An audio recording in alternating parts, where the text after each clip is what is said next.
आसु मित्रों, बहुत बहुत अभिनंदन है आपका दिव्य सृजन स्पिरिचुअल चैनल में। प्रत्येक दिवस रात्रि 9 बजे लाइव चर्चा यहाँ पर होता है और लाइव चर्चा जो है यह शुरू हो चुका है आज का जो विषय है वह आत्मा के 3 पाद मांडुक्य उपनिषद पर आधारित मांडुक्य उपनिषद के 3 श्लोकों पर चर्चा होगी। साथ ही साथ मांडुक्य कारिका में भी इससे संबंधित जो श्लोक लिखे गए हैं उसको भी देखेंगे, वह इस विषय में क्या कहते हैं। तो मांडुक्य उपनिषद के 3 श्लोक, प्रथम और द्वितीय श्लोक पर तो हम पहले ही चर्चा कर चुके हैं और आज तृतीय, चतुर्थ और पंचम श्लोक पर चर्चा करेंगे। यद्यपि वर्णन चतुष्पाद का होता है, परंतु चतुर्थ पाद का जो वर्णन है वो अलग से उसकी व्याख्या आपको मिलेगी। आज जो है इन 3 पादों को, प्रथम 3 पादों को ही समझना जरूरी है जिसमें जीवत्व है, क्योंकि जो चौथा पाद है वह तो शुद्ध माना गया है, उसमें कोई अशुद्धि ना मानी जाती। वह आत्मा की ओर गमन करना है, कैवल्य की ओर गमन करना है। परंतु जो साधारण जीव है वह 3 अवस्थाओं में गमन करता है, 3 अवस्थाओं में आता जाता रहता है। वह 3 अवस्थाएं कौन कौन सी हैं जिसमें कि जीव आता जाता रहता है और किस प्रकार से उसे समझाया गया है, उस पर आज हम चिंतन मनन कर लेते हैं। ठीक, तो चलिए, तो तीसरे श्लोक के अंतर्गत क्या कहा जा रहा है? कहा जा रहा है जागृत स्थानो बहिष्प्रज्ञ सप्तांग एकोनविंशति मुख स्थूल भुग वैश्वानर प्रथम पादः। अर्थात जागृत स्थानों, जो जागृत स्थान है, जागृत अवस्था की भांति यह संपूर्ण स्थूल जगत, अर्थात इस अवस्था का, आत्मा का यह जो पाद है, इसका संपूर्ण स्थूल जगत स्थान अर्थात शरीर है। यह जो स्थूल ब्रह्मांड है, यह जो वैश्वानर है, इसी को वैश्वानर भी कहा जा रहा है, यह जो स्थूल ब्रह्मांड है वही जागृत अवस्था अर्थात इंद्रिय अवस्था, जागृत अवस्था इंद्रिय अवस्था है। इस जागृत अवस्था में काल का अस्तित्व है। आत्मा का भोग क्या है? इस जागृत अवस्था में स्थूल भोग है। ठीक है, तो जागृतो स्थानो बहिष्प्रज्ञ सप्तांग एकोनविंशति मुख स्थूल भुग वैश्वानर प्रथम पाद। कि जागृत स्थान बहिष्प्रज्ञ, जिसका ज्ञान इस बाह्य जगत में, इंद्रिय जगत में, जिसे हम आंखों से देख रहे हैं, इंद्रियों से अनुभव कर रहे हैं, इसीलिए इसे कहा गया बहिष्प्रज्ञ। स्थूल इंद्रियों से, एक है सूक्ष्म इंद्रियां, एक है स्थूल इंद्रियां। तो स्थूल इंद्रियों से जिनकी अनुभूति हो रही है, एकदम चरम चक्षुओं से, चरम कर्णों से, तो जागृत स्थान बहिष्प्रज्ञ सप्तांग। अब 7 अंगों से, यहां पर 7 लोक को भी 7 अंग माने गए हैं। फिर एकोनाविंशति मुख, एकोनाविंशति मुख, 19 मुख वाला। कितने मुख हैं? 19 मुख। ठीक, 7 चक्रों से, सप्तांग यहां पर कहने का तात्पर्य 7 चक्रों से है, 7 शक्ति केंद्रों से है हमारे शरीर में। तो सप्तांग भू भुआ, तो वैसे तो 7 लोक भी होते हैं, 7 अंग भी होते हैं, लेकिन अगर हम इस वैश्वानर जगत में सूक्ष्म शरीर और स्थूल शरीर के बीच जो बंधन है, वह चक्रों का बंधन स्थापित होता है। तो इसीलिए कहा जा रहा है जागृत स्थान बहिष्प्रज्ञ सप्तांग एकोनविंशति मुखा, 19 मुख वाला। ये 19 मुख कौन सा है? 5 ज्ञानेंद्रियां, 5 कर्म इंद्रियां, 5 प्राण हो गए 15 और 4 अंतःकरण मन बुद्धि चित्त अहंकार। 5 ज्ञानेंद्रियां, 5 कर्म इंद्रियां, 5 प्राण और 4 अंतःकरण, यह इसके 19 मुख हैं। 19 मुख है। इन 19 मुखियों से समष्टि को प्राप्त है। 19 मुख से ग्रहण करने वाला जो इस स्थूल जगत का, स्थूल जगत, ध्यान से सुनिएगा, भोग विषय क्या है? स्थूल जगत है। जो इस स्थूल जगत का भोगता है, स्थूल भुक। क्या कहा गया? फिर से श्लोक के शब्द पकड़िए, एक बार ध्यान रखिए। मैं बोलता हूं तो ऐसा नहीं कि कहीं से कुछ भी टीका लेके बोल दूं। मैं टीका बहुत कम पढ़ता हूं, अर्थ जरूर लेता हूं, लेकिन टीका नहीं लेता, क्योंकि टीका करने में कई बार टीकाकार महोदय लोग कुछ दूसरे अर्थ भी लिखे होते हैं, जो उनके, जैसे कि ज्यादातर उपनिषदों में आत्मा शब्द की जगह परमात्मा शब्द टीका में मिल जाता है,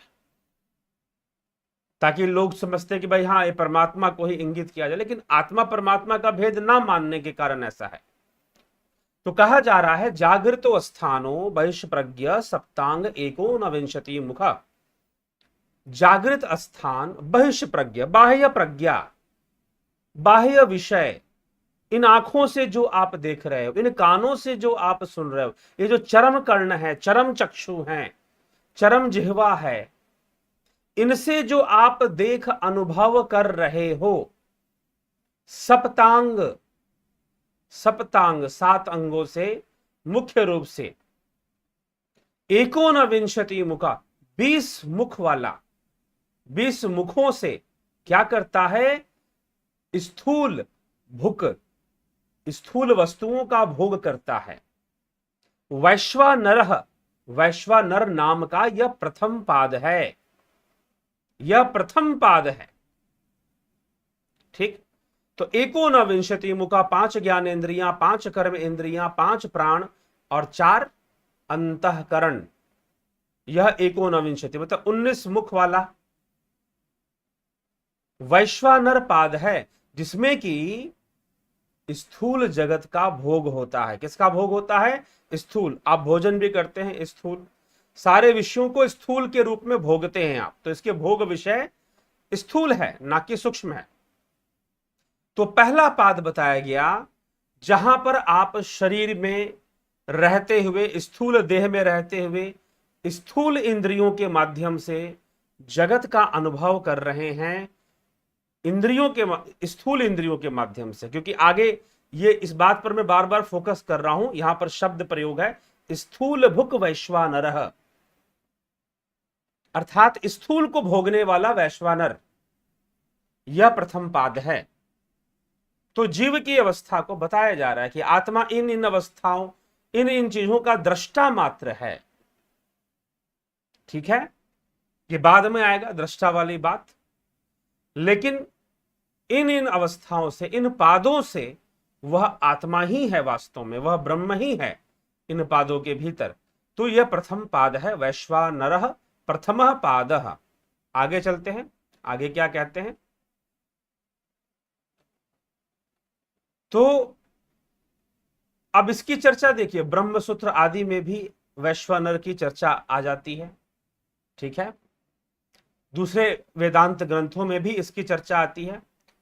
अब आगे इसको समझाते हुए क्या चतुर्थ श्लोक है, उसके अंतर्गत ऋषिवर कहते हैं कि स्वप्न स्थानो अंतः प्रज्ञा, स्वप्न स्थानों। अब कंपेयर कीजिएगा, प्रथम पाद के बारे में बताया गया,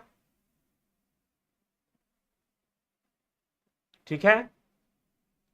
अब आपको यहां पर क्या करना है? कंपेयर करना है कि पहले क्या बताया गया, प्रथम पाद के बारे में बताया गया, अब द्वितीय पाद की चर्चा शुरू हो रही है। तो प्रथम पाद में क्या बताया गया था, इसको स्मरण रखिए और द्वितीय पाद को समझने का प्रयास कीजिए। तो अब द्वितीय पाद में कौन सी विशेष बात कही जा रही है, उस पर हम थोड़ा चर्चा करें, थोड़ा देखें।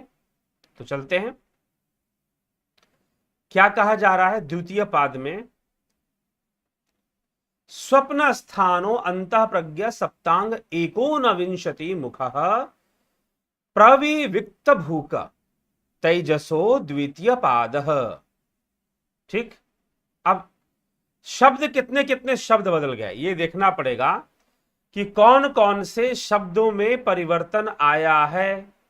द्वितीय पाद की व्याख्या में प्रथम पाद की व्याख्या तो हमने सुन ली कि जागृत अवस्था में वो है, स्थूल जगत का भोक्ता है, 7 अंगों वाला और 19 मुख वाला है, उसको वैश्वानर पाद कहते हैं। अब वर्णन आया यहां पर दूसरे पाद का, तो उसे क्या कहा जा रहा है? स्वप्न स्थानो अंतः प्रज्ञा। पहला चीज वहां पर क्या था? जागृत स्थानो बहिष प्रज्ञा, जागृतो स्थानो बहिष प्रज्ञा वहां कहा गया था। यहां पे कहा जा रहा है स्वप्न स्थानो अंतः प्रज्ञा, अर्थात यह आंतरिक ज्ञान वाला है, आंतरिक प्रज्ञा वाला है। यह वो अवस्था नहीं है जिसमें आप स्थूल इंद्रियों से चीजों को देखते हैं, यह वो अवस्था नहीं है। इसीलिए इसे यहां पर स्थूल इंद्रियां काम नहीं करती, इस अवस्था में स्थूल इंद्रियां कार्यरत नहीं होती हैं, सूक्ष्म इंद्रियां होती हैं। इसीलिए कहा गया स्वप्न स्थानो अंतः प्रज्ञा। सप्तांग, इसके भी 7 अंग हैं। एकोनविंशति मुख, इसके भी 19 मुख हैं। ये दोनों में समानता आ रही है। वैश्वानर प्रथम पाद और यह जो स्वप्न स्थानो, जिसका जो जागृत स्थान, जागृतो स्थानो बहिष प्रज्ञा जिसे कहा गया, उसमें और इसमें एक समानता है, सप्तांग एकोनविंशति मुख। इसीलिए कई बार मैंने आपको बताया है कि कर्म इंद्रियां, ज्ञान इंद्रियां और अंतःकरण, पंच प्राण, पंचभूत किसके अंग हैं? किसके अंग हैं? सूक्ष्म शरीर के अंग हैं, सूक्ष्म शरीर के अंग हैं। तो वास्तव में जो यह जो अवस्था है, यह सूक्ष्म शरीर तेजस लोक की चर्चा है। तो स्वप्न स्थानो अंतः प्रज्ञा सप्तांग एकोनविंशति मुख प्रविविक्त भुक तेजसो द्वितीय पादः। स्वप्न की भांति सूक्ष्म जगत ही इसका स्थान है, इसका स्थान सूक्ष्म जगत है, जिसमें सूक्ष्म जीवी रहते हैं। अब सूक्ष्म जीवी मतलब बैक्टीरिया वायरस की बात नहीं है भैया, सूक्ष्म शरीर जीवी, जो सूक्ष्म शरीर को धारण करने वाले हैं। हम सबके पास सूक्ष्म शरीर है। ठीक, मृत्यु के उपरांत यह स्थूल शरीर ही नष्ट होगा, सूक्ष्म शरीर नष्ट नहीं होगा।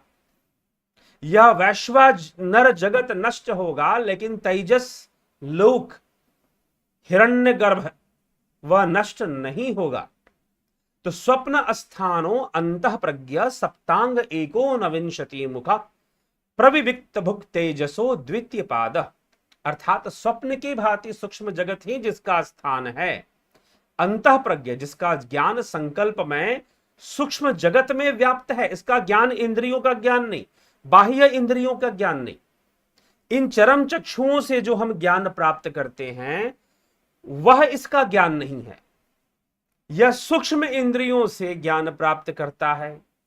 जैसे आप स्वप्न अवस्था में देखते हैं, सुनते हैं, तो क्या इन आंखों से देखते हैं? जी नहीं। क्या इन कानों से सुनते हैं? जी नहीं। फिर भी आप स्वप्नावस्था में देखते और सुनते जरूर हैं।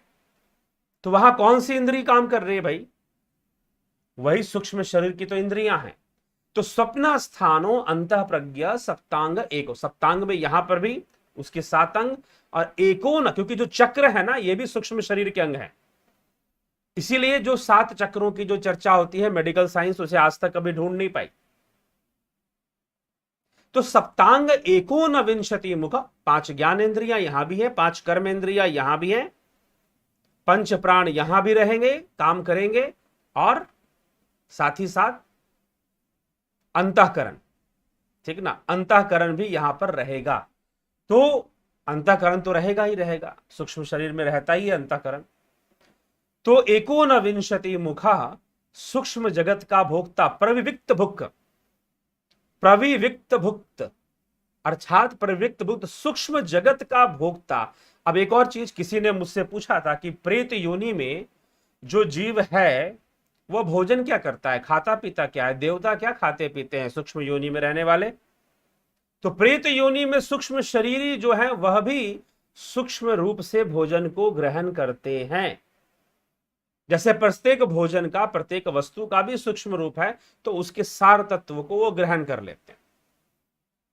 यहां तक कि जो वह रक्त आदि, खून आदि चीजों का भी ग्रहण कर लिया करते हैं। ठीक है। तो एकोनविंशति मुखा 19 मुख वाला सूक्ष्म जगत का भोक्ता तेजसः द्वितीय पाद, तेजसो द्वितीय पाद, तेजस प्रकाश का स्वामी सूत्रात्मा हिरण्यगर्भ, वह तेजस लोक है, तेज से भरा हुआ, प्रकाश से भरा हुआ वह लोक है। वहां जीवात्मा गमन करता है, तेजस प्रकाश का स्वामी। वहां कभी रात्रि नहीं होती, वहां रात्रि नहीं होती, यह ध्यान रखिएगा। तो तेजस प्रकाश का स्वामी सूत्रात्मा हिरण्यगर्भ द्वितीय पाद, उस आत्मा का दूसरा पाद है। टीकाकार महोदय लिख रहे हैं कि वह परमात्मा का ही दूसरा पाद है। तो एक ही बात है, गलत नहीं है ऐसा लिखना भी। चलिए, तो ये दूसरे पाद को इस प्रकार से समझा और हमने कंपेयर किया कि पहले और दूसरे पाद में क्या अंतर बताया और क्या समानता है। तो एक समानता है, अंतर है कि वह सूक्ष्म लोक और अंतः प्रज्ञ है, बहिष्प्रज्ञ नहीं है। कौन सा? जो तेजस है, जो तेजस नाम से जो दूसरा पाद है, द्वितीय पाद है। प्रथम पाद हो गया वैश्वानर के नाम से, द्वितीय पाद हो गया तेजस के नाम से। दोनों के बीच में भिन्नता है कि वह जो तेजस है वह अंतः प्रज्ञ है, स्वप्न उसका स्थान है। जो वैश्वानर है वो बहिष्प्रज्ञ है, जागृत अवस्था उसका स्थान है। वह भी 7 अंगों वाला, 19 मुखों वाला है, और यह भी, दोनों में समानता है कि यह भी 7 अंगों और 19 मुखों वाला है।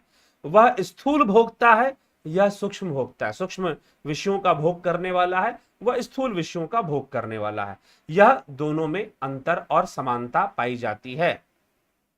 दोनों अवस्थाओं की अंतर और समानता है।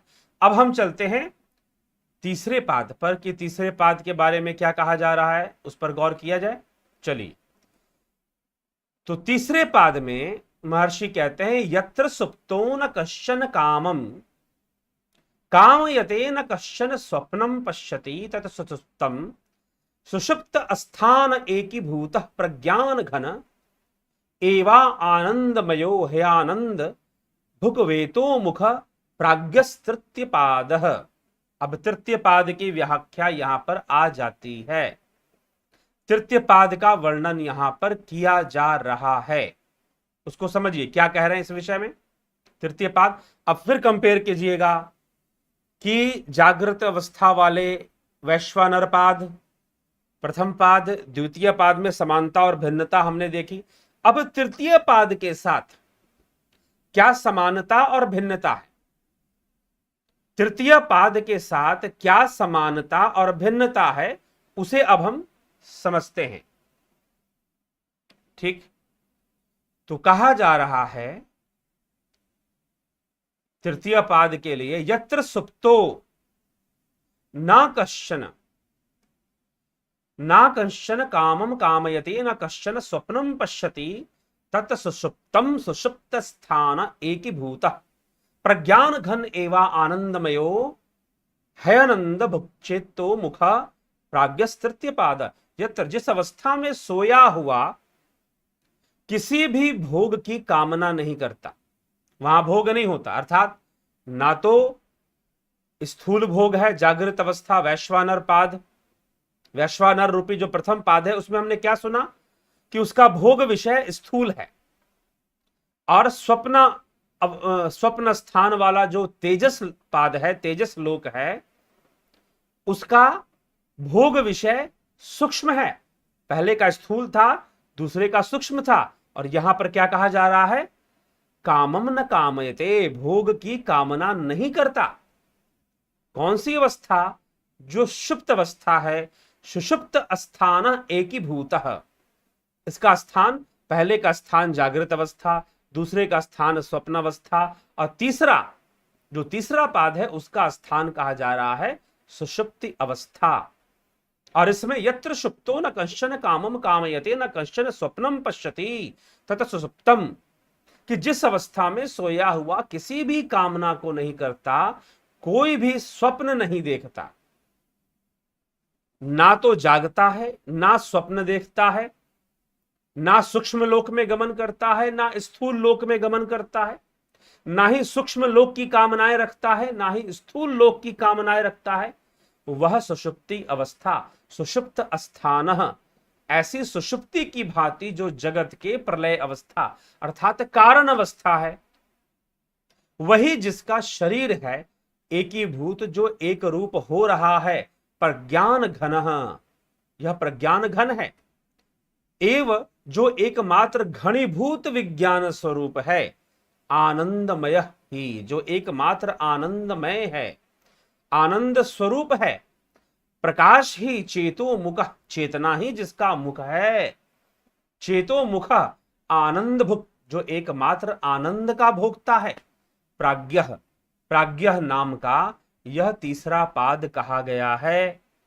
अर्थात अब इसमें यह नहीं लिखा गया कि 7 अंगों और 19 मुख, क्योंकि यहां पर कर्म ना होता तो कर्म इंद्रियां भी नहीं होती, ज्ञान इंद्रियां भी नहीं होती, फिर पंच प्राणों का मतलब नहीं, अंतःकरण का मतलब नहीं, तो कारण शरीर के अंदर इसकी व्याख्या नहीं की जा रही है। क्या कहा जा रहा है कि जिस अवस्था में सोया हुआ कोई कामना नहीं, कोई कामना नहीं रह जाता, वह सुषुप्ति अवस्था, वास्तव में वहां कोई कर्म नहीं होता, कामना भी नहीं होता, कर्म भी नहीं होता, लेकिन कर्म और संस्कारों का बीज कारण रूप में रहता है, इसीलिए यह कर्म और फल का दाता नहीं है, कर्म फल का को बनाने वाली अवस्था नहीं है। स्वप्न अवस्था में, जागृत अवस्था में कर्म भी होते हैं, फलों की प्राप्ति भी होती है, दोनों होता है, लेकिन यह प्राज्ञ रूप जो तृतीय पाद है, जो सुषुप्ति अवस्था है, जो प्रज्ञान घन है, अर्थात यहां पर जितनी भी प्रज्ञा है संस्कार रूप में घनीभूत रहती है, जितनी भी प्रज्ञा है आपकी, ठीक है, जितने भी आपने प्रज्ञा के माध्यम से ज्ञान प्राप्त किया है, बहिष्प्रज्ञ से, अंतः प्रज्ञ से, बहिष्प्रज्ञ स्थूल जगत, अंतः प्रज्ञ सूक्ष्म जगत, इनसे जो कुछ भी संस्कार, जो कुछ भी ज्ञान आपने हासिल किया, वह सब बीज रूप में, संस्कार रूप में, कारण रूप में इस अवस्था में रहते हैं। और यह भोगता क्या है? तो पहली अवस्था में हमने क्या सुना, क्या भोगता है पहली अवस्था? स्थूल भोगों को भोगती है, वैश्वानर जो प्रथम पाद था। और सूक्ष्म अवस्था क्या भोगती है? सूक्ष्म अवस्था, जो सूक्ष्म अवस्था है वह तो सूक्ष्म भोगों को भोगती है, लेकिन यह जो सुषुप्ति अवस्था है, यह जो प्राज्ञ नाम का तृतीय पाद है, प्राज्ञ नाम का तृतीय पाद है, यह आनंद का भोगता है, यह आनंद का भोगता है, ठीक, इसमें आनंद का भोग होता है। तो इस प्रकार से 3 पादों की व्याख्या यहां पर हो रही है। यह तीनों के तीनों पाद ईश्वरीय सत्ता के ही पाद हैं। अगले श्लोक में क्या कह रहे हैं ये भी हम देख ले। एस सर्वेश्वर एस सर्वज्ञ एशो अंतर्यावेश योनि सर्वस्य प्रभा वाप्येयो ही भूतानाम एश सर्वेश्वर, यह सबका ही ईश्वर है, यह सर्वज्ञ है, यह अंतर्यामी, सबका अंतर्यामी, यह संपूर्ण जगत का कारण रूप है। यह सुषुप्ति अवस्था, क्योंकि सारे ज्ञान इसमें ठहरते हैं, क्योंकि समस्त प्राणियों का उत्पत्ति, स्थिति और प्रलय का स्थान यह प्राज्ञ घन ही है, यह प्राज्ञ रूपी तीसरी अवस्था ही है। यहीं से जीव उत्पन्न होता है और यहीं से जीव लय को प्राप्त होता है, ठीक।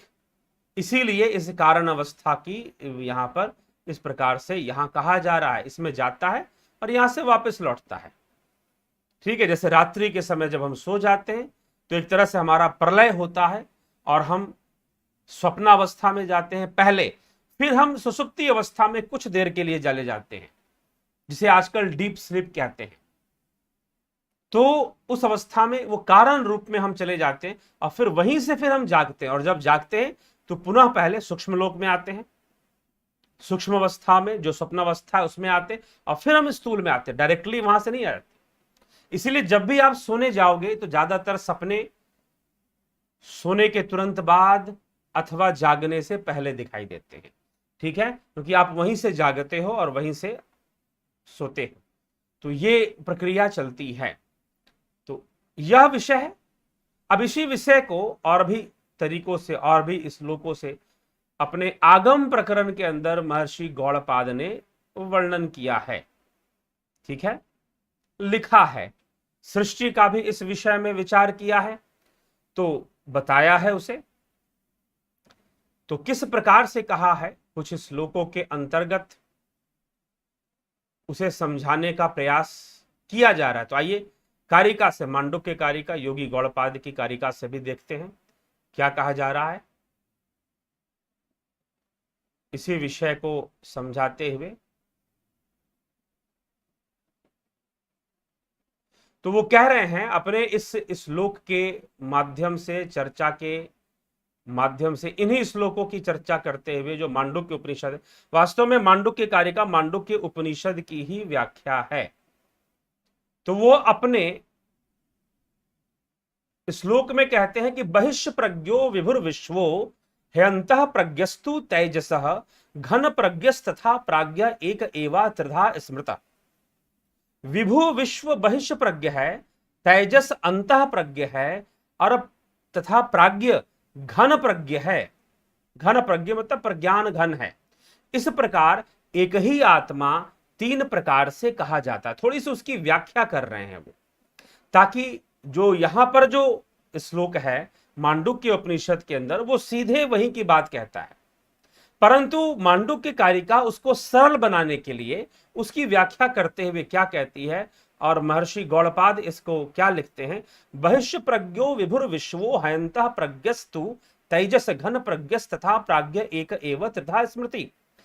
स्पष्ट कर रहे हैं बाद में कि यह जो बहिष्य प्रज्ञ, अंतः प्रज्ञ, तेजस रूपी अंतः प्रज्ञ, वैश्वानर रूपी बहिष्य प्रज्ञ और प्राज्ञ रूपी जो तीसरी अवस्था का वर्णन है, यह आत्मा तीन प्रकार से कहा जाता है। वास्तव में यह आत्मा की ही अवस्थाएं हैं।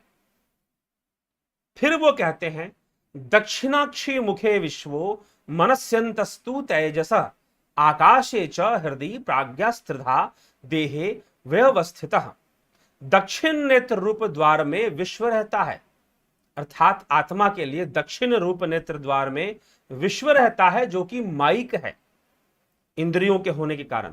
तेजस मन के भीतर रहता है। तेजस का स्थान कहां पर है, मन के भीतर, ठीक है। प्राज्ञ हृदय आकाश में उपलब्ध होता है। अब देखिए यहां पर और इसको खोला जा रहा है। तो मांडुक्य कारिका पढ़ने का लाभ यही है। तो इसीलिए कारिका पर संपूर्ण व्याख्या चलेगी। इसलिए मांडुक्य उपनिषद भले ही 12 श्लोक का हो, लेकिन जब हम मांडुक्य कारिका पढ़ेंगे तो लंबी व्याख्या जाएगी। हो सकता है कि पूरा महीना लग जाए मांडुक्य कारिका के श्लोकों पर चर्चा करते हैं।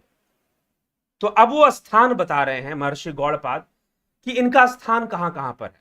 तो वो कहते हैं कि दक्षिण नेत्र रूप, अर्थात दक्षिण नेत्र रूप से तात्पर्य स्थूल जगत, स्थूल नेत्रों की ही बात है यहां पर। तो दक्षिण नेत्र रूप द्वार में वैश्वानर विश्व रहता है, जागृत अवस्था रहती है। तेजस का वास मन में है, तेजस का वास मन में है, इसीलिए मन नहीं मरता। माया मुई न मन मुआ, मर मर गया शरीर। अगर कबीर की वाणी में जाओगे तो मिलेगा, मन नहीं मरता भाई, शरीर मरता है। मन सूक्ष्म है, सूक्ष्म शरीर का अंग है, इसलिए अंतःकरण सूक्ष्म शरीर का अंग है। इसलिए यहां पर कहा जा रहा है कि दक्षिण नेत्र रूप में दक्षिणाक्षी मुखे विश्वो मनस्यंतस्तु तेजस आकाशे च हृदय प्राज्ञस्त्रिधा देहे व्यवस्थितः। दक्षिण नेत्र रूप द्वार में विश्व रहता है, तेजस मन के भीतर रहता है, और प्राज्ञ जो सुषुप्ति अवस्था है वो हृदय आकाश में उपलब्ध होता है, हृदय आकाश में उपलब्ध होता है। इस प्रकार यह शरीर में तीन प्रकार से स्थित है। शरीर मतलब हमारे पूरे व्यक्तित्व में, यहां पर स्थूल शरीर के लिए नहीं कहा जा रहा, यह हमारे संपूर्ण व्यक्तित्व के लिए कहा जा रहा है। देहे व्यवस्थित, यह व्यवस्थित हैं, ये तीनों अवस्थाएं जीव के अंदर व्यवस्थित हैं। फिर आगे महर्षि गौड़पाद क्या कहते हैं, योगी गौड़पाद, जो कि आदि गुरु शंकराचार्य के गुरु गोविंद के पाद के भी गुरु हैं, योगी गौड़पाद, उन्होंने मांडुक्य कारिका, मांडुक्य उपनिषद की व्याख्या करते हुए लिखी थी। तो वो आगे इस तथ्य का वर्णन करते हुए लिखते कि विश्वो ही स्थूल भुंग नित्यम तेजसा प्रवृत्त भूका आनंद भुक्त तथा प्रागस्त्रिधा भोगम निबोधत।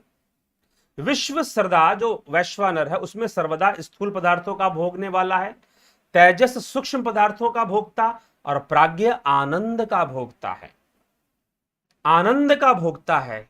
इसलिए सुषुप्ति आदि अवस्थाओं में जीव आनंद ही अनुभव करता है।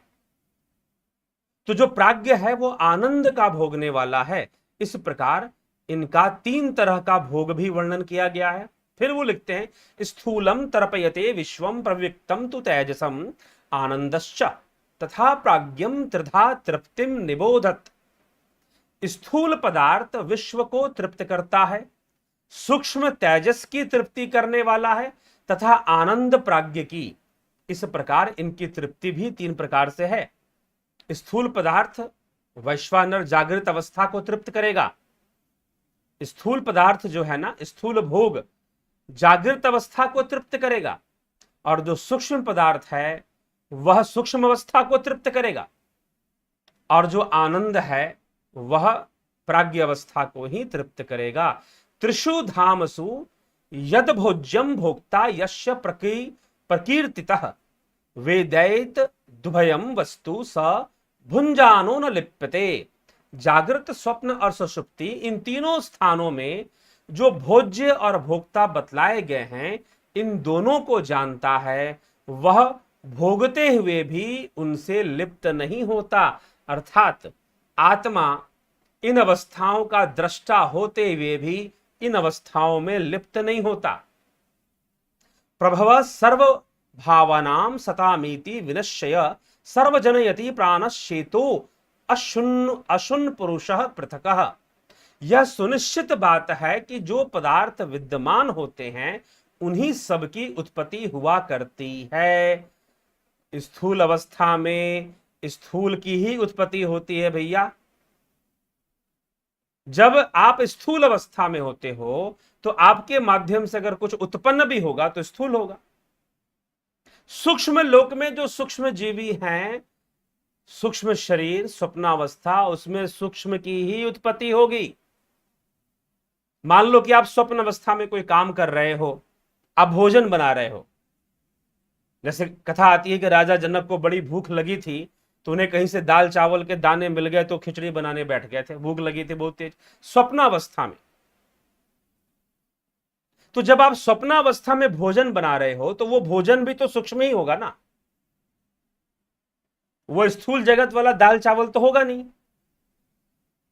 तो स्थूल अवस्था में स्थूल सृष्टि ही चलती है, सूक्ष्म में सूक्ष्म सृष्टि ही चलती रहती है। ठीक है, तो यह बात को कहा गया है। तो यह सुनिश्चित बात है कि जो पदार्थ विद्यमान होते हैं उन्हीं सबकी उत्पत्ति हुआ करती है। बीजात्मक प्राण ही सबकी उत्पत्ति करता है और चेतनात्मक पुरुष चैतन्य के आभासभूत जीवों को अलग अलग प्रकट कर देता है। ठीक, वह अलग ना होते हुए भी अलग अलग प्रकट करता हुआ भासता मात्र है, भासता मात्र है। जैसे एक ही बिजली है, उस एक ही बिजली से पंखा भी चलता है ना, उस एक ही बिजली से फ्रिज भी चलता है, हीटर भी चलता है, कूलर भी चलता है। तो भैया वो बिजली तो एक ही है, लेकिन फिर भी सबको वो अलग अलग कर रहा है एक होने के बाद भी, और उसको खुद किसी बात से मतलब नहीं है। जैसे बिजली को पंखा चलता है तो हवा देता होगा, बिजली को क्या मतलब, कोई मतलब नहीं। वैसे ही उस पुरुष को कोई लेना देना इस बात से नहीं है। तो सृष्टि के विषय में विचार करने वाले दूसरे लोग भगवान की विभूति को ही जगत की उत्पत्ति मानते हैं तथा दूसरे लोगों द्वारा यह सृष्टि स्वप्न और माया के समान भी मानी गई है, ऐसा महर्षि गौड़पाद कहते हैं। तो जो प्रकरण चलता है स्थूल रूप से, सामाजिक रूप से, उसकी चर्चा भी साथ में कर दी जाती है। तो यह 3 पादों का वर्णन इस प्रकार से मांडुक्य उपनिषद में और मांडुक्य कारिका में हो रहा है। तो मुझे लगता है कि पर्याप्त है इन 3 पादों के बीच में जो अंतर है, जो समानताएं हैं, उसकी व्याख्या हो गई। अब चलते हैं आपके कमेंट क्या कहते हैं। चतुष्पाद चतुर्थ पाद को हम अलग से कल समझेंगे, क्योंकि आज अगर जल्दबाजी में उसको कर जाएंगे तो अच्छा नहीं होगा, फिर आनंद भी नहीं आएगा, फिर ना मुझे बोलने में ना, और जो आनंद सुनने में आनंद लेने वाले हैं उनको सुनने में भी शायद ना आए, जल्दबाजी हो जाएगी थोड़ी सी। तो इसीलिए चतुर्थ पाद की जो चर्चा है वह कल करते हैं। आइए, स्मिता सावंत जी बहुत अभिनंदन आपका, महेश मकवाना जी, राजू पाल जी, माधुरी कोल्हे जी, अपूर्व विश्वकर्मा जी, प्रताप जाला जी, मनीषा गर्ग जी, चित्रंजन बरुआ जी, प्रणाम गुरु जी। Whether chatushpad of atma are Ishwar tattva, maya tattva, srishti tattva and jagat tattva. Please explain. It is a Ishwar tattva. Chatushpad is a Ishwar Tattva itself.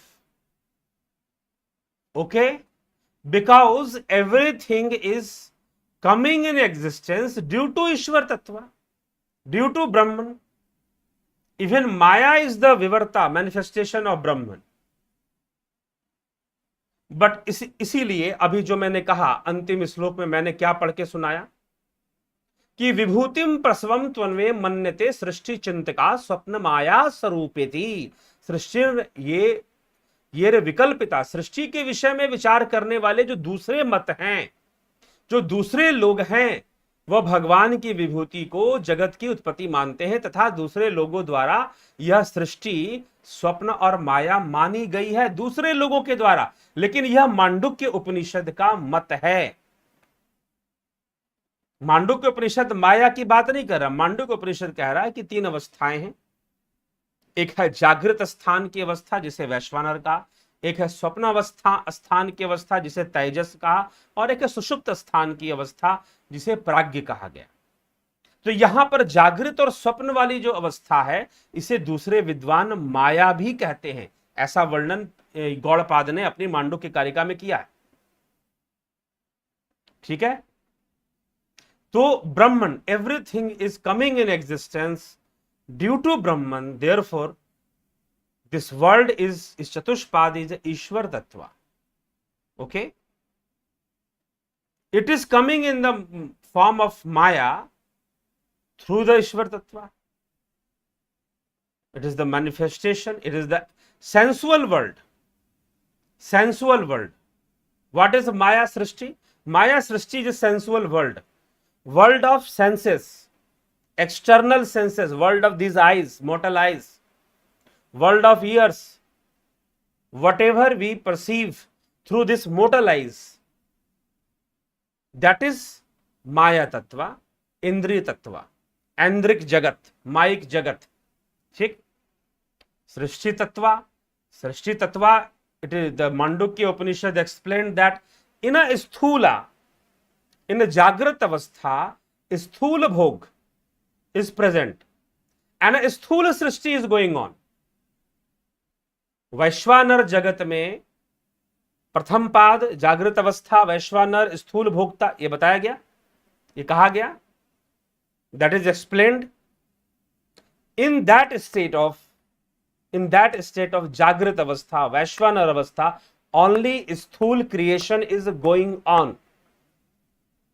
In swapna avastha, in sukshma loka, in taijas avastha, sukshma creation is going on. Sukshma creation is going on. In karana, There is a no creation, but the base of creation, Karana is the base of creation. It has all the data, it has all the karam sanskaras. So it is the base of creation. Okay. Yogendra Pandit ji, जय श्री राम। वैजनाथ कुशवाहा जी, सत सत सत। ओम अनिल कुमार जोंती दत्ता जी, ओम नमः शिवाय, जय सिया राम, जय श्री कृष्ण, जय आदरणीय गुरु जी। ब्रह्मपाल कुमार, ओम नमः शिवाय। गुरु जी, जहां कुछ नहीं हो क्या वहां सब कुछ पैदा हो सकता है? गुरु जी, कहां कहा जा रहा है कि जहां कुछ नहीं हो वहां सब कुछ पैदा? कुछ नहीं की तो मान्यता ही नहीं है।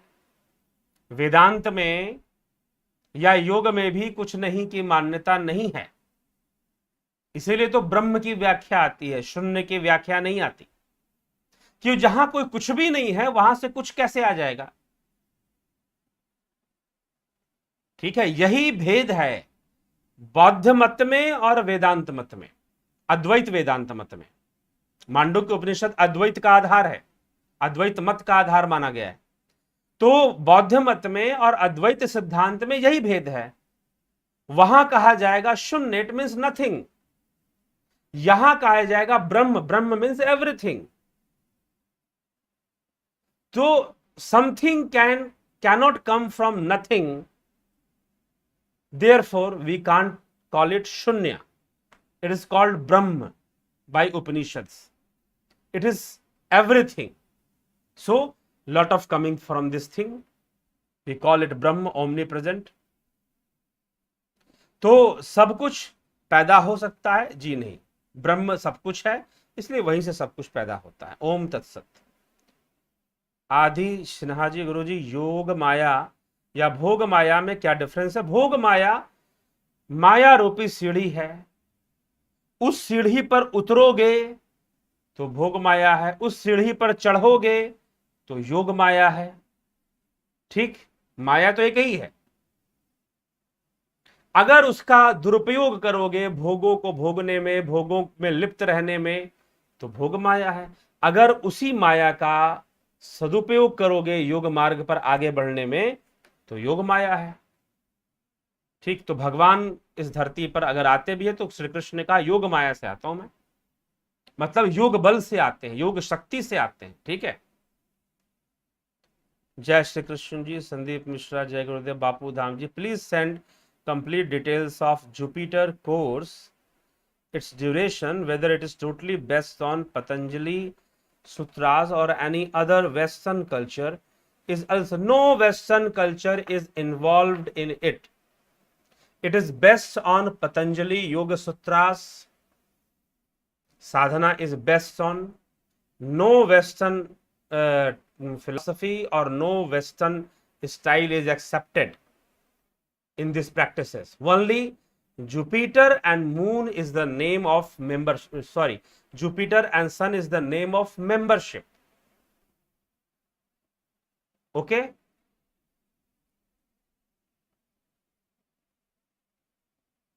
so we go through the pranayam kriyas of the Gheranda Samhitas, the minimum pranayam kriyas, and some practices we should do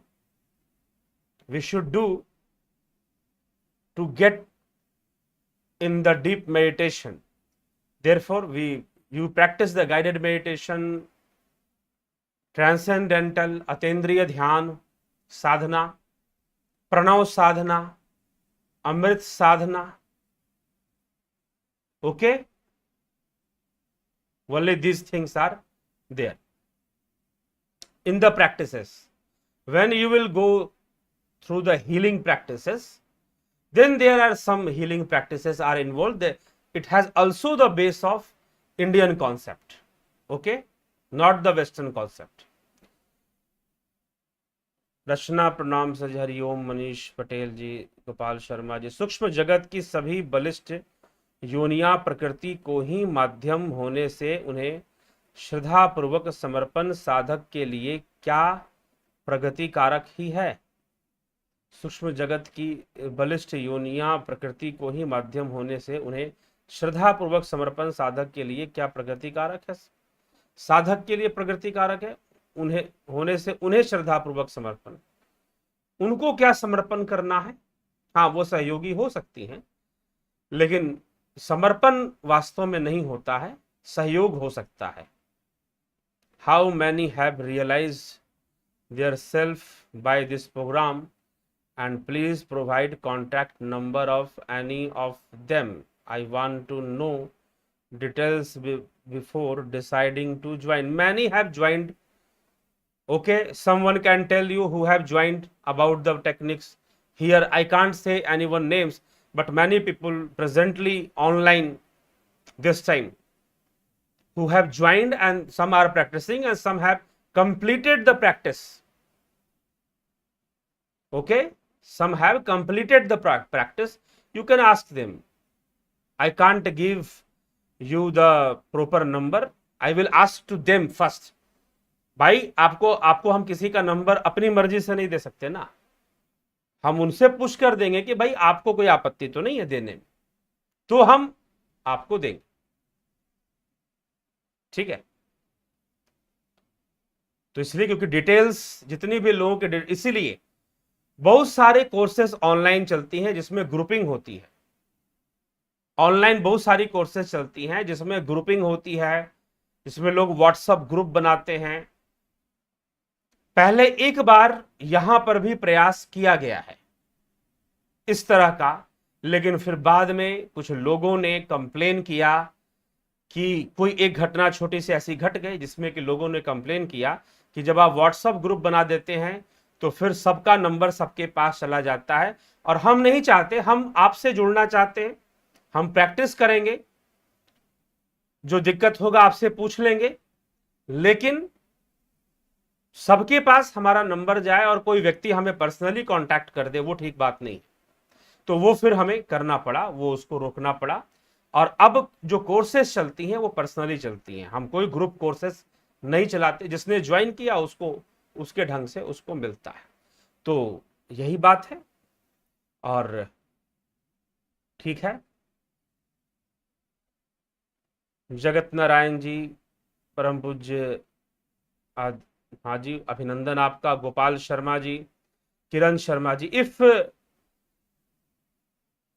Kamlesh Upadhyay ji, हाँ, गायत्री ओले जी, कोटि कोटि नमन प्रभु जी। मैं ये जानना चाहती हूँ कि श्री राम के नीला रंग आकाश तत्व का प्रतीक है, तो भगवान कृष्ण का काला रंग किसका प्रतीक है? प्रतीक श्याम वर्ण है, लगभग दोनों का ही श्याम वर्ण से वो किया जाता है, एक संकेत है। ठीक है, नीले रंग का, श्याम रंग का। अब इसके कई संकेत हैं, कई बातें इससे जुड़ी हुई हैं। जो नीला रंग है, कहते हैं वो आज्ञा चक्र का रंग है। ठीक है, नीले रंग को आज्ञा चक्र का भी रंग, ध्यान का भी रंग माना जाता है। अगर आप चक्रों के विज्ञान और उसके रंगों का विज्ञान अगर आप जानते हो तो उससे यह संबंध इसका जोड़ा जाता है। ठीक, काला रंग पूर्णता कुछ भी नहीं है, जो ब्रह्म की अवस्था है उसके लिए। तो इसीलिए ठीक है, कोई बहुत बड़ी चीज नहीं है, सांकेतिक रूप में है, सांकेतिक रूप में है। तो इसीलिए इसको इस प्रकार से समझना चाहिए, लेकिन बहुत व्यर्थ की चीजों में उलझना भी नहीं चाहिए। इसीलिए तो मैं कहता हूं कि ठीक है, आप अध्ययन कीजिए, चीजों को जानिए, लेकिन अंतर्मुखी होइए, साधना का अभ्यास कीजिए। अंतर्मुखी होकर साधना का अभ्यास करेंगे तो सारे प्रश्नों का उत्तर और ऐसे कई प्रकार की चीजें स्वतः ही समझ में आनी शुरू हो जाएगी। ठीक, तो इसके लिए चिंतित होने की जरूरत नहीं है।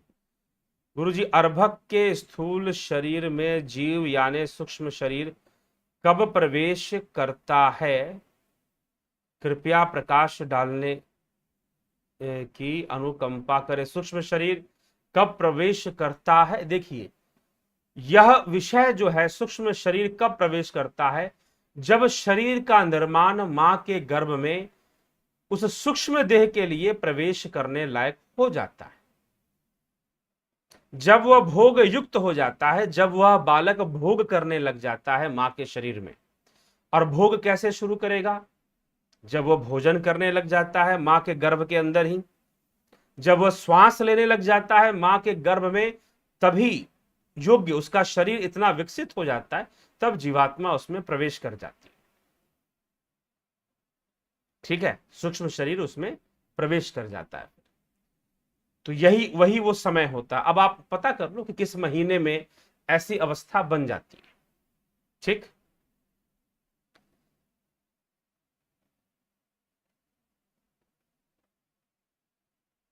ठीक है। ओम नमः शिवाय जी। महेश राम पिस्तारी, धनंजय अग्रवाल जी, सर जी क्या मन में चलने वाले विचार और आंतरिक मौन एक ही है क्या? जी नहीं। मौन मतलब विचार भी, जो असली मौन है, जो आंतरिक मौन है, वह उसमें विचार नहीं चलते। बाहरी मौन में विचार चलेंगे, आप मुख से चुप रहेंगे, आप मुख से कुछ नहीं बोलेंगे, लेकिन मुख बंद रहेंगे। लेकिन जो आंतरिक मौन है उसमें तो विचार शून्यता होनी चाहिए। मैं तो इस विषय में यही समझता हूं। पाप क्या है और पुण्य क्या है, कृपया बताएं। पाप जीव को दुखी करने का जो भी कर्म है, जिस कर्म से भी दुख रूपी फल प्राप्त होता है, और जो जीव को पतन की ओर ले जाता है, बार बार इस संसार के इस काल चक्र में जो जीव को भटकाने वाला कर्म है, जो दशा है, वह सब पाप की श्रेणी में आ जाते हैं। और जो मोक्ष का मार्ग है, जो मुक्ति का मार्ग है, उसमें जो कर्म होते हैं वो सारे पुण्य की श्रेणी में आते हैं। ठीक,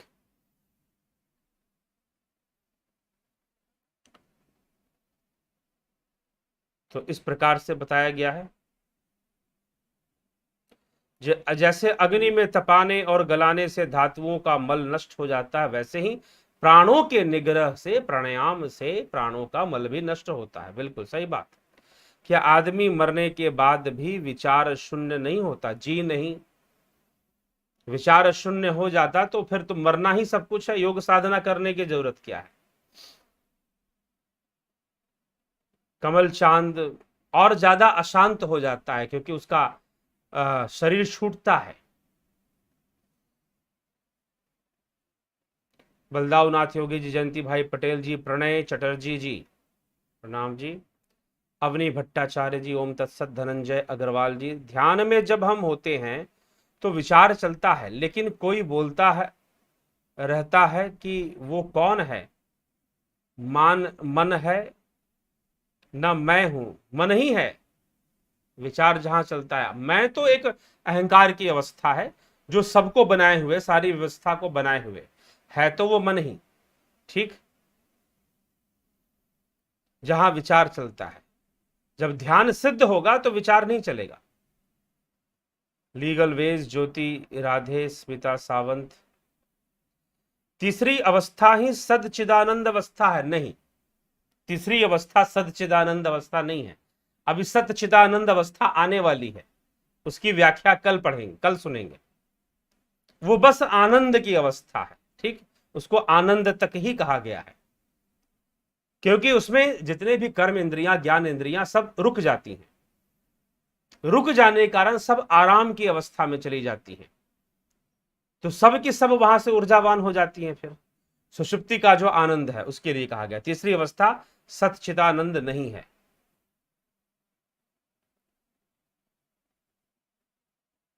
अपरा विद्या और स्वाध्याय में समानता है? जी हां, समानता है।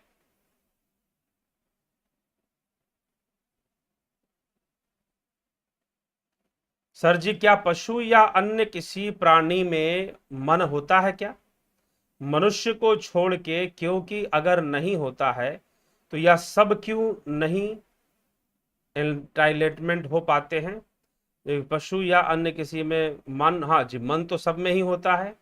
क्या मनुष्य को छोड़कर क्यों ही अगर नहीं होता है तो ये सब क्यों नहीं एनलाइटमेंट हो पाते? हमें बोले तो है कि मन का साक्षी बनो। जी हाँ, पशु एनलाइटमेंट नहीं हो पाते क्योंकि पशु योनि है, वो योग बल नहीं होता, मनुष्य में योग बल होता है। मनुष्य ध्यान कर सकता है, अंतर्मुखी हो सकता है। पशु अंतर्मुखी नहीं हो पाते, लेकिन फिर भी वह मुक्ति की कामना कर सकते हैं, मुक्ति की इच्छा रख सकते हैं। और जब वो मुक्ति की इच्छा रखते हैं, मुक्ति की कामना करते हैं, तो वह मनुष्य जीवन को निश्चय ही प्राप्त करते हैं। ठीक है, तो जिज्ञासुओं, इसी के साथ अब इस सभा को हम विराम देंगे। जो कमेंट रह गए वो कल अब देखा जाएगा। और ये 3 अवस्थाओं का वर्णन किया गया। ठीक है, तो इसको समझे, इसको जाने और समझकर आगे बढ़ें। ठीक, चलिए, तो इसी के साथ मैं यहां पर विचारों को विराम देता हूं और इस सभा को यहां पर हम विश्राम देते हैं। कल पुनः 9 बजे लाइव सेशन में मांडुक्य उपनिषद की चर्चा को आगे बढ़ाते हुए हम यहां पर आगे आएंगे। और दुख का विषय है, एक दुख का विषय भी जरूरी है बोलना कि बंगाल के अंदर जो निरंतर हिंसा चल रही है, 2 तारीख को परिणाम आने के बाद वो अत्यंत दुखद है। मानवता के लिए, भारतीय लोकतंत्र के लिए अत्यंत ही दुखद घटना है। कई लोग हैं जो आहत हो रहे हैं उस क्षेत्र में। कुछ लोगों का मेरे पास फोन भी आया, चर्चा भी हुई कि बहुत गांवों की तो स्थिति और दयनीय है, क्योंकि कुछ गांव जो बिल्कुल जिन क्षेत्रों से विधान सभा क्षेत्र से जहां पर भी विपक्ष के विधायक हैं, उन जगहों पर काफी दंगे जैसा माहौल, लोगों के घरों में आग लगाना, लूटपाट मचाना, यह सब चल रहा है, अनायासी चल रहा है। कुछ दिन में अगर नहीं रुका तो बहुत बुरी स्थिति हो जाएगी। पलायन लोगों का शुरू हो रहा है, बिहार के अंदर, झारखंड के अंदर, आसाम के अंदर, बंगाल के लोगों का पलायन हो रहा है। ठीक है, जो बिहार बॉर्डर के साइड है वो बिहार में भाग रहे हैं, जो आसाम साइड है वो आसाम में भाग रहे हैं। जैसा कि आसाम का एक न्यूज आया है, लेकिन भाग दोनों तरफ रहे हैं। कहीं संख्या बहुत ज्यादा है, कहीं संख्या कम है।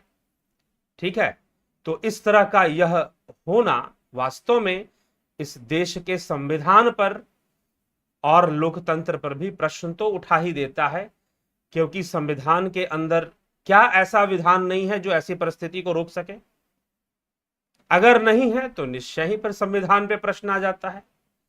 तो इसीलिए हम स्वयं को ऐसी घटनाओं से बचाएं और दूर रखें और परिस्थितियों को समझें, क्योंकि हम जितने भी यहां पर अध्यात्म की बातें कर ले, अंततः जो बाह्य परिस्थितियां हैं, जो बाहरी परिस्थितियां हैं, उनको भी भोगने के लिए हम विवश होते। ठीक है, संपूर्ण ज्ञान, श्रीमद् भगवद गीता का आध्यात्मिक ज्ञान अर्जुन को निष्काम कर्म योग समझाने के लिए भगवान कृष्ण के द्वारा दिया गया। इसलिए जो भी कर्म कर्तव्य सामने आता है उसे निष्कामता पूर्वक करना चाहिए। अब वो कर्तव्य परिवार के प्रति, समाज के प्रति, राष्ट्र के प्रति भी आ सकता है। उस कर्तव्य से हमें पीछे नहीं हटना चाहिए। तो चलिए, अब ये विषय दूसरा हो जाएगा, मैं फिर लंबा भी खींच सकता है, तो कभी और इस विषय पर आऊंगा। और एक सीरीज ही बन रही है इसी विषय के ऊपर चर्चा करते हुए। तो उस सीरीज में आपको इन विषयों पर एक लगभग 9-10 वीडियोस की ऑडियो सीरीज होगी। उसमें वीडियो नहीं होगा, लाइव नहीं होगा, ना वीडियो होगा, ऑडियो होगा, सुनने के लिए, समझने के लिए। तो वो जल्दी ही अपलोड होने वाला है, तो उसकी प्रतीक्षा करें। तो चलिए विराम देते हैं। बहुत बहुत आभार इस आप सभी का।